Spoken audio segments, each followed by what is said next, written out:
After visiting with the team last week, is Jalen Carter still on the Seahawks big board at pick number 5? Damian Parson of the Draft Network and the Locked On NFL Draft Podcast will be joining to weigh in on the possibilities with less than 2 weeks until the draft. You are Locked On Seahawks, your daily Seattle Seahawks podcast. Part of the Locked On Podcast Network, your team every day.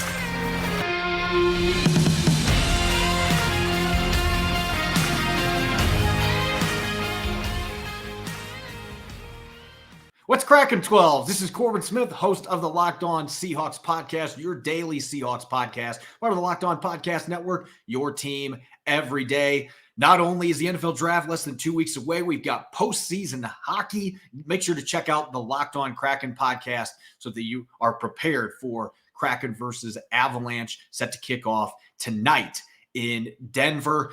We're less than 10 days away from the 2023 NFL draft, so it's only fitting on this bonus Tuesday episode that we'll be bringing somebody on that lives and breathes the draft. Damian Parson, who is the national scout for the Draft Network, also co-host of the Locked On NFL Draft podcast. Damian, thanks for joining the show. We greatly appreciate it. Hey, no problem at all, brother. I'm happy to be here. Talk some Seahawks football. Yeah, let's start with the elephant in the room, because this is the big discussion point with the Seahawks having the number 5 pick, their highest selection they've had since 2009, courtesy of the Russell Wilson trade. Jalen Carter would check off the biggest need for the Seahawks. And if his head's on straight, I think you and I would agree, at least top 3 talent in this draft class, if not the most talented player in the draft class. He's been visiting with a bunch of teams in the top 10, including the Seahawks last week. Where do you stand as far as interest in him in the top 10? And do you think the Seahawks would be the ideal landing spot for him? Man, with Jalen Carter, he's one of the 3 blue chip players in this class, him, Will Anderson Jr., and Bijan Robinson. And for me, he's arguably the best player in the draft, and this is a young man with just being a 1-year starter. And that was part of a heavy rotation on that Georgia defensive line the year prior. So he hasn't even peaked. We haven't even seen the best of what he could be as an actual football player. In terms of with him in the top 10, I think the main thing is, doing your due diligence, right? Like gathering the information. But, when you're a team, it's more so meeting with the kid, understanding who is he as a person and does he fit? Right, like it's I wouldn't. I think this kid played at Georgia too. I think it's Isaiah Wilson, the tackle that was drafted to the Tennessee Titans. Like that was a horrible situation because this young man clearly showed not just immaturity, no accountability, different things like that. Where like it was so many issues that even when he got to the league, it really didn't matter. And we've seen a lot of guys come in to the league that it didn't matter what happened for them, where they landed, stuff like that. I don't foresee that being the case with Jalen Carter. Even talking to teammates, I remember there was a piece written about how this past season, if you're on scholarship, you get all the bells and whistles at the school in terms of eating and things. But if you're not on scholarship, you don't get to eat with the team, and you got to kind of almost fend for yourself in a way as a non-scholarship athlete. And he was one of the first players on the team to use his NIL money to make sure his teammates was able to eat with the team, make sure those guys was still part of the team. And like that type of stuff resonates big with me because that goes big into the locker room. That is like no teammate left behind. These are my brothers. These are my guys. And I'm going to ride with them and make sure that they're taken care of. Because we know there's a lot of players that wouldn't even bet on it. Just, it's my NIL money. I'm just going to pocket it or do whatever with it. And, you just fend for yourself, bro. Like whatever, that's up to you. But I loved reading that and just hearing how his teammates loved him. And there wasn't an issue with him. So as a team with the Seahawks, man, with Pete Carroll being one of the best coaches in the NFL and kind of running a tight ship, he's a player's coach that players can gravitate to. They know they're not going to be overly criticized or, how some – they're not going to deal with the Bill Belichick type of style. But Pete still runs a tight ship, and he's still going to give them – it's like a father figure. Like he's going to show them love, but he also disciplines them and handles things the way he needs to. And just he was honestly one of the best interviews from the coaches at the Combine. He was honest. He was truthful. It wasn't a lot of coach speak. I actually loved listening. I just sat there and listened to him the entire time. I think Jalen Carter would be a great addition to this team and this defensive front. His power, his athleticism, his length, his versatility. This is a young man that they use as a single gap penetrator. He had the ability to anchor in the run game and corkscrew through blocks to handle double teams, but also they run the twist and stunts. I remember a couple reps of him lined up as a stand-up edge and bending around the arc at 300 plus pounds. And it's like, you shouldn't be able to do this stuff, man. Like when you sit there and watch how he's built, but like this kid has a high ceiling. Like I said, the main thing is just doing your due diligence to make sure he's going to fit your locker room and that he's coachable, right? And he's in the right mindset, because that's the biggest piece of this whole puzzle.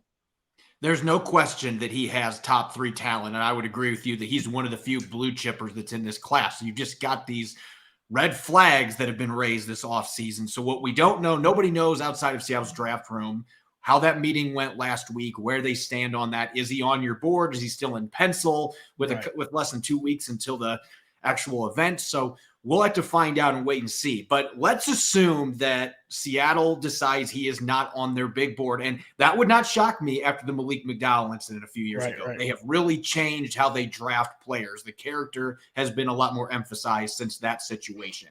If they're not going to go with Carter at number 5 and Will Anderson is gone in the first 4, I'd be stunned if he falls to Seattle, but we've seen crazier things. Where do you think Seattle turns at that point? If Anderson's not on the board and Carter is not on their board, they're just not going to draft him. They've completely struck him out. Where do they go at that point? Is it Tyree Wilson time? Is it time to draft a quarterback? Maybe if Anthony Richardson is still there, or do they go with a wild card position at that spot? Man, I would say it first starts off with if Anthony Richardson is there. If he falls to 5, I really believe that could be and should be the pick for them. Because I think with a Pete Carroll, a Geno Smith situation, he's the starter. He's not threatened at all in 2023 as the starting quarterback, and possibly even into 2024. Depends on how he plays. Like Anthony Richardson can come in, get behind the Geno Smith, who's been through it all. We've seen the ups and downs of his career. And I remember it was something that Pete Carroll said, you don't give up on guys. And I think this would be the perfect landing spot for Anthony Richardson, because Pete Carroll is a type of coach that's going to take the time and the patience. And he also has the cachet in terms of, I'm not getting fired. Some of these other coaches, they operate with such fear, like, man, if this doesn't work out in 2 years, I'm probably gone. The GM thinks the same thing. The brass in Seattle knows, more than likely knows we're good. We're solidified. So if Anthony Richardson is there, I think that's the card they could and should turn in. Tyree Wilson is interesting because I'm not as high on him as a lot of other people. I see a big toolsy kid that's played some good ball, but I see a very, very, very raw prospect that doesn't really have rush with a plan 9 times out of 10. His hand counters and hand usage in terms of where he lands his punch, how he deconstructs blocks. And he's a bit of a tweener because I don't view him as a true edge, where like a Will Anderson Jr. or, some of these other guys who stand up, they can work the outside shade and win consistently against NFL tackles outside, not just working inside like how Tyree Wilson typically does. He likes to cross face, which is good, but you got to also be able to set up and show that outside rush to threaten guys to move them off their spot. He's a tweener for me, because I'm struggling where you're going to play him. If you're going to play him on the edge or run down, because he can handle the tight ends and line him up outside of the tackle shoulder and have him squeeze and keep that outside arm free to kind of flash his colors, right? And for running backs to deter them from bouncing runs out and force them into the teeth of the defense, fine. But I think his best reps as a pass rusher, honestly, I love him rushing as a 3-tech, right in front of the guard, put him right there on the guard, one-on-one, single opportunities, single gaps, where he doesn't have to worry about dealing with double teams as much, just get him one-on-one going downhill. And I think that's where his ceiling is higher. But you can't reduce him inside in the run game right now because he doesn't lack the true contact balance and power.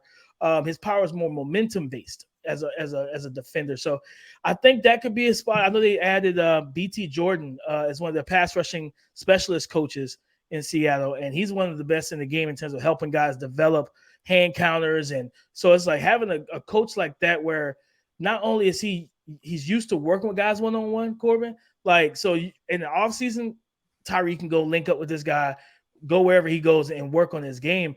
But I think that's a spot that they can go. I wouldn't be shocked though, if like a Will Levis is there and a team like the Raiders wants to trade up, that you possibly think about trading down. You know what I mean? And recouping some more picks, because you do have 2 picks in the first round, so you can always get an extra first for next year and different things like that. If the quarterback you want isn't there, and then put you in position to draft another guy later. I think that the realm of possibilities for Seattle is large right now. And you mentioned the trade down, and that's going to lend to a really good follow-up here. And our listeners have been boiling. Some of them have been boiling about this. Some have been very open to the possibility of Seattle drafting a cornerback in the top 10 picks. And if they trade down with, say, the Raiders and move down 2 spots, what are your thoughts on that? Because obviously Tariq Woolen was revelation last year, the 5th-round pick. Mike Jackson played pretty well at their other starting cornerback spot. But Mike Jackson is not Devin Witherspoon or Christian Gonzalez or maybe Joey Porter Jr., some of these top corners. Personally, I'm biggest on Witherspoon, and he's had visits with Seattle. They clearly seem to be interested. But where do you stand on that front? Because I know a lot of fans are skeptical about that, especially with the fact Seattle has not picked a corner earlier than the 3rd round under Pete Carroll. Man, I think you can never have too many corners in this league. And Tyreek, Tariq Woolen and Kobe Bryant both playing good ball last year, especially, Woolen being an all-pro. I think getting a Devin Witherspoon meshes very well, a guy that can play off coverage and zone, similar to what they run in Seattle, but he also can come and play man-to-man. But I also love his ability to reduce inside as a nickel into the slot and be a force defender off the edge, be another guy that's going to not only blow up screens, but you think about, he's a heavy hitter. He's the most physical tackler at the cornerback position in this class. He's athletic. He moves well. He's very fluid with his footwork. So I think having him, you could trot out, you think about nickel and dime personnel, you could put him inside at nickel and have Kobe Bryant on the outside or Mike Jack on the outside with Tariq Woolen on the opposite end. And you can literally have guys that you feel comfortable running man-to-man, running zone, do different things. A guy that's extremely disruptive. I love Christian Gonzalez's potential, but he doesn't bring the same level of physicality in the run defense. And when you're in the division where you're going to have to deal with, of course, the Rams, who will do a lot of different things in terms of pre-snap adjustments and lineups and motions to get the run game going and dealing with things like that, but also with San Fran. With the Seahawks facing San Fran twice a year, they're going to run the ball. They want to be physical.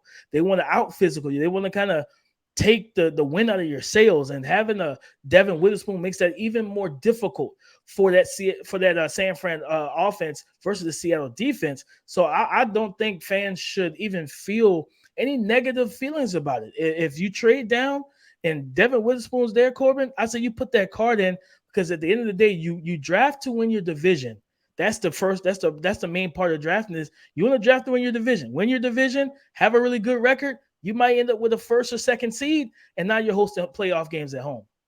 This episode is brought your way by FanDuel. The NBA playoffs are officially underway. Now is the perfect time to download FanDuel, America's #1 sportsbook, because new customers get a no-sweat first bet up to $1,000. That's bonus bets back if your first bet doesn't win. Just download the FanDuel Sportsbook app. It's safe, secure, and super easy to use. Then you can bet on everything from the money line to points scored and 3-pointers drained. I'm a huge fan of player prop parlays, and you can make bets such as Steph Curry going for 20-plus points in the upcoming Game 3 against the Sacramento Kings. Plus, FanDuel even lets you combine your bets for a chance at a bigger payout with a same-game parlay. So don't miss the chance to get your no-sweat first bet up to $1,000 in bonus bets when you go to FanDuel.com/LockedOn. That's FanDuel.com/LockedOn to learn more.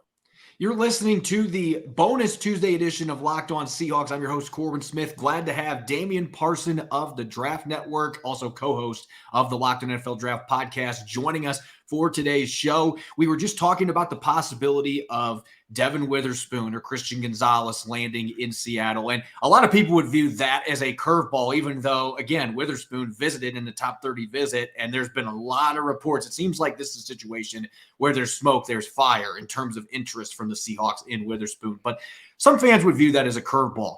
But let's talk curveballs, because John Schneider is the expert at throwing wrenches into the draft. He loves to pick players that weren't mocked in the first round. Last year was an aberration in many people's viewpoints because they went chalk across the board, which they've never done. And look at the success they had. Maybe they'll do it again this year. But if there is a player that maybe isn't getting first round buzz, or a couple players that jump out to you that would be potential fits for the Seahawks that could go in round one, who would be a few names you'd throw out there?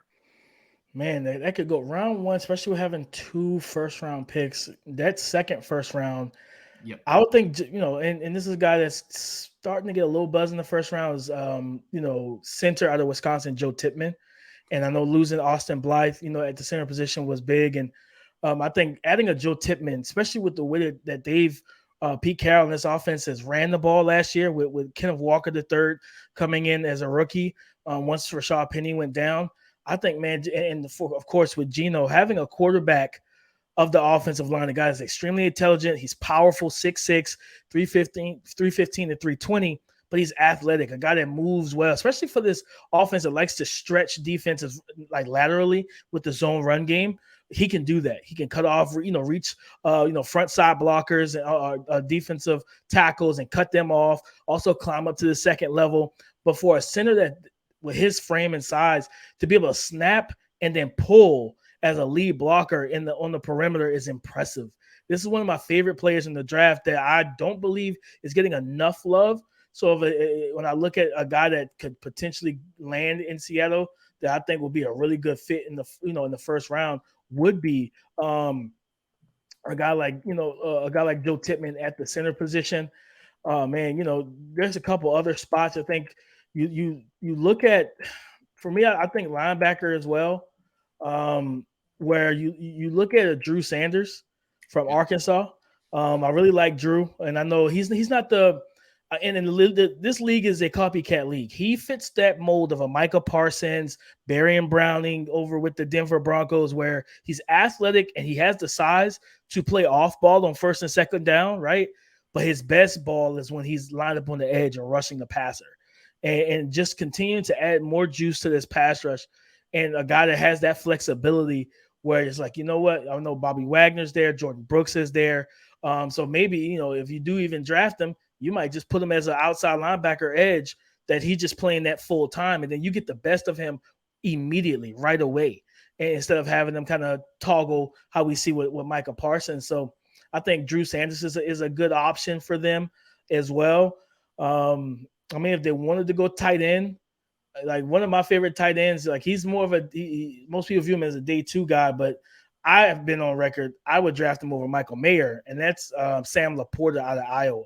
I look at Sam Laporta and I see Mark Andrews from the Baltimore Ravens, a fluid mover, an athletic mover, guy that can block in the run game, but he's so good after the catch in the passing game, runs really crisp and clean routes.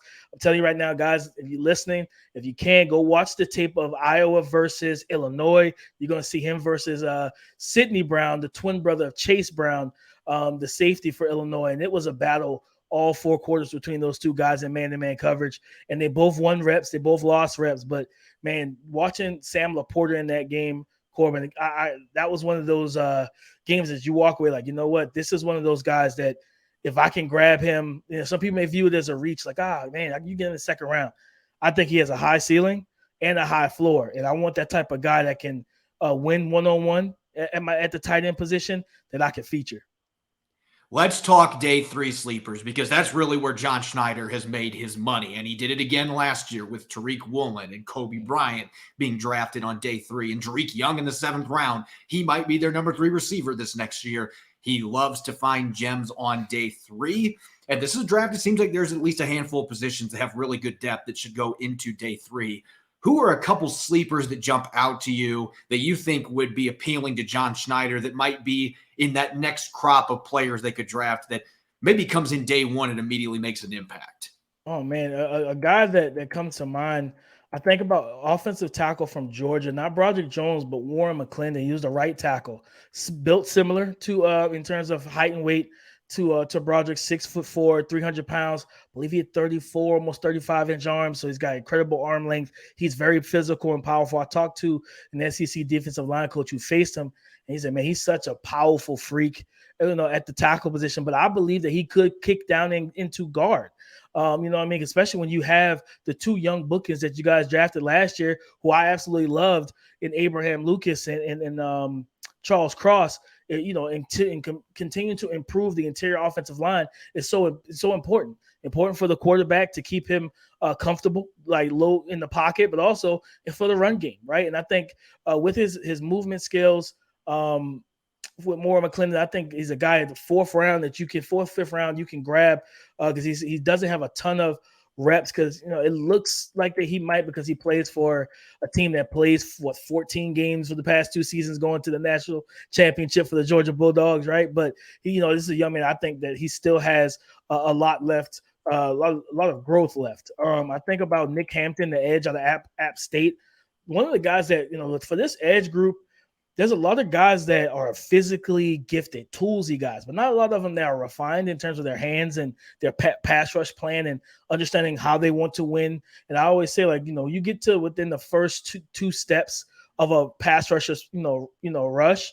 When they get to the top of their rush, you can tell if they know what they want to do or they're just throwing stuff at the wall and hoping it sticks. You know what I mean? Where they're just kind of head movements, shoulder movements, and not really knowing how they want to deploy and attack an offensive tackle. But Nick Hampton, he's about 6'4", I think 235, so he could be more of a DPR type of guy where you bring him off as fresh legs off the bench in those fourth quarters, those third downs, right, where tackles have been playing all game. He can come off with fresh legs, and you're like, man, this dude ain't played all game. So I know he's ready. He's juiced and ready to go. And he has the ability to bend and dip around the end.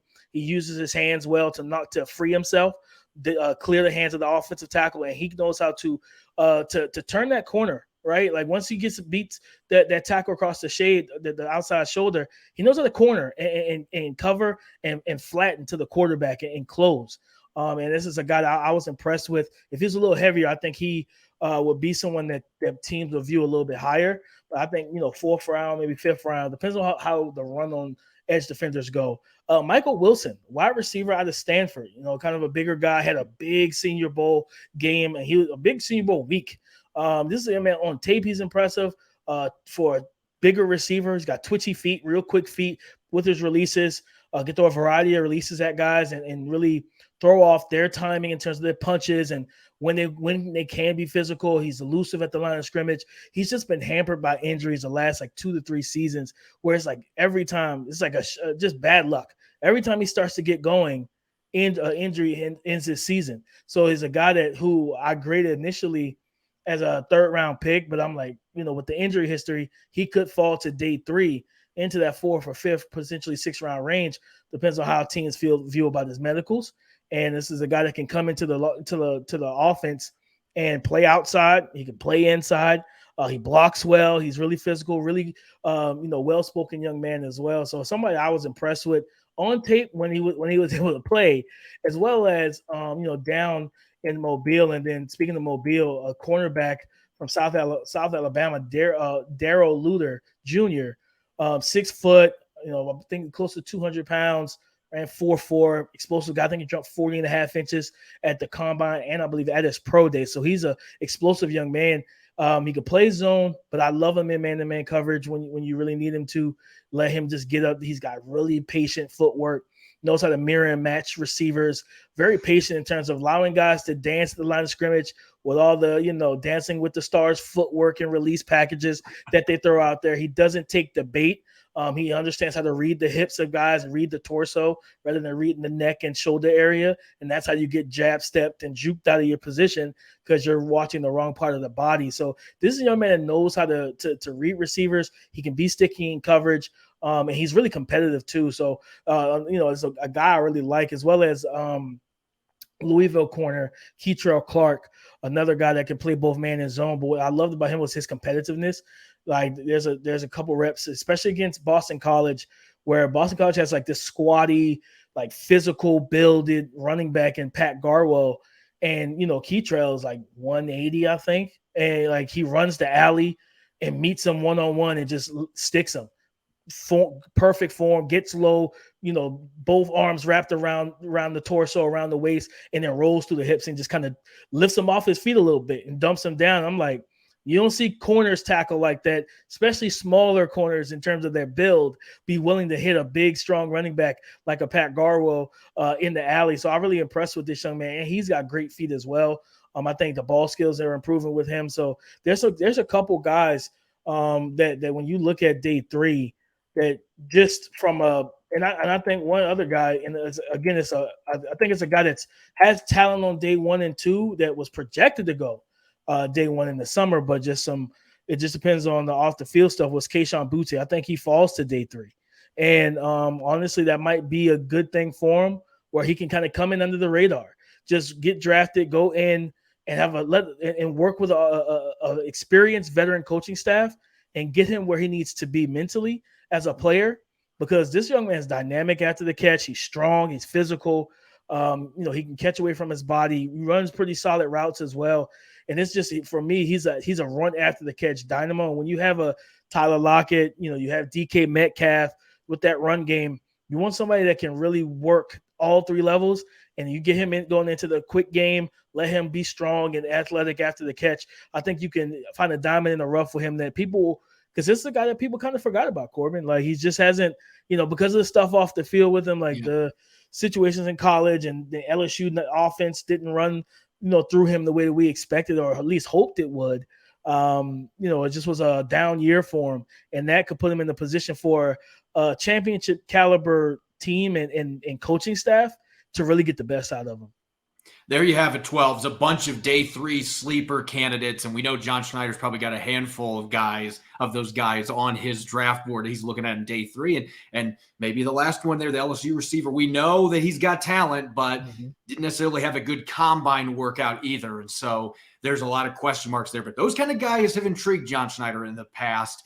As always, you can follow me on Twitter at Corbin Smith NFL. You can follow Damian at DP_NFL. Make sure to check out his awesome work on the Draft Network and, of course, the Locked On NFL Draft Podcast. Thanks, Damian, for joining us.